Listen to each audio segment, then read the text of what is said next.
When you're sizing up a commercial property, there's one detail that often flies under the radar, but it can literally make or break your investment: the electrical system. So you really have to ask yourself, is the electrical setup in a potential property a hidden cost just waiting to bite you, or is it a foundational asset that's actually going to drive value? For any high-performing asset, the answer is almost always going to be three-phase power. And you shouldn't think of it as just some technical spec. It's a genuine strategic advantage.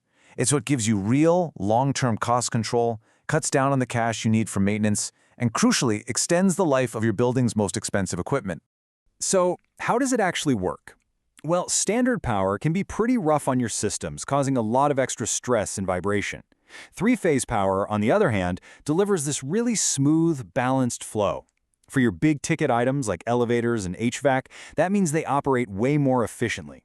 This translates to far less wear and tear, and, this is huge, less unplanned downtime. And this is where you start to see the real long-term payoff. A building that's equipped with three-phase power is just in a much better position to attract those more demanding, high-value tenants. It means you can handle future tech upgrades with ease, helping you dodge the huge capital investments your competitors might be facing down the road.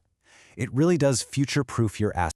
So, when you boil it all down, here's the key takeaway for any investor. Three-phase electrical service is so much more than just wires and currents. It is a core infrastructure feature that underpins the efficiency, the durability, and ultimately, the long-term financial performance of your entire investment.